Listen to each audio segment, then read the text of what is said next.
Hello, my name is Johannes. So today I'm will presenting 5 questions about the data analytic preparing for an interview. So I name this presentation as the important concept and process of the data analytics. So let's move up to the first question. What does the CRISP DM methodology for data mining entail? And what does the data analyst do in each step? So in data mining, I follow the CRISP DM methodology, which stands for Cross-Industry Standard Process for Data Mining. It is a robust framework that ensures our analysis remains aligned with business need. It stands with business understanding, where we define the why behind the project. Then, in data understanding, we explore what we have. The most critical phase in data preparation, where we spend most of our time cleaning and wrangling data to make it usable. Once the data is ready, we move to modeling, applying algorithm to find patterns.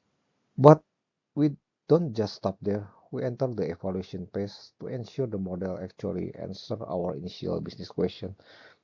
Finally, we reach the deployment, where we present the result or integrate the model into a live system. This cycle is iterative. We often to go back and forth between steps to refine our result. Okay. And then the next question is the second one is explain what need to be done before you can forecast time series. In other words, what does time series analysis involve? So before we can forecast the future, we must understand the past through time series analysis. This involves breaking down data into three components: the trend, the long-term direction, seasonality, patterns that repeat, fixed interval, and noises, unpredictable variation. A crucial step before forecasting is ensuring the data stationary.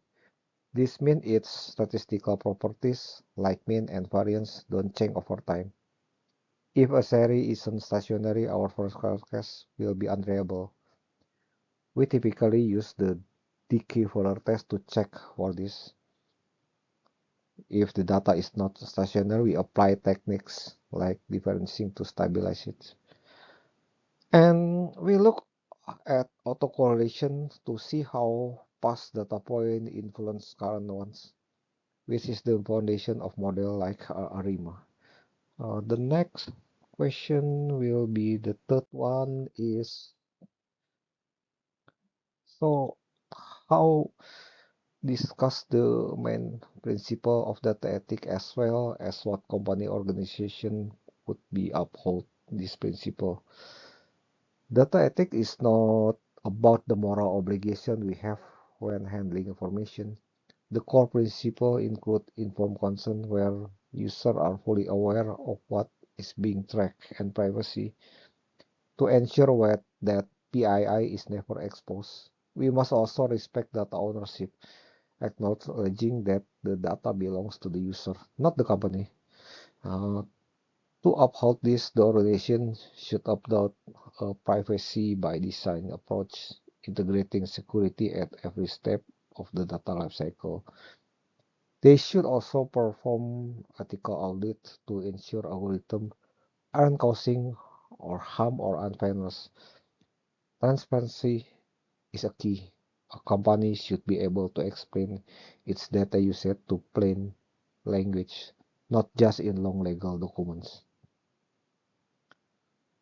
Okay, then the next question should be, imagine you are an analyst at financial service company and you have some concern about bias in the way a predictive model is measured.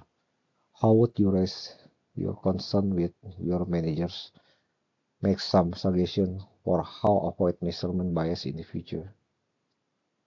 If we are analysts at financial firm and suspecting measurement bias, I would approach my manager with a clear evidence-based report. So I would explain that our model might using proxies, for example, using zip code that inadvertently correlate with race, leading to unfair loan approvals. To fix this, I would suggest blind testing, where we remove this sensitive variable to see if the model is still performed accurately without being biased. We also need to ensure our training data in diverse and reflects the real world. Moving forward, I recommend setting up bias monitoring session to catch this issue in real time before they affect real people. In about protecting both the company reputation and our customers' trust also as well. And the last question is explain the difference between regression and classification models in a predictive analysis. When would you use one of these models over the others?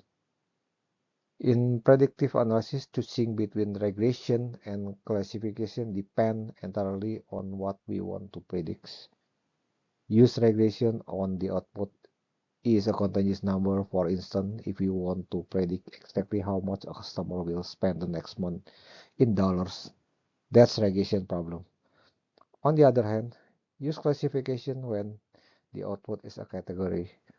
If you want to know if a customer will leave our service, the answer should be yes or no. That is the classification problem. Then the essentially regression tell us how much, and while classification tell us what kind. Understanding this distinction is the first step in building any successful predictive model. So that's the last question, and thank you for your attention to listening of my video. Bye.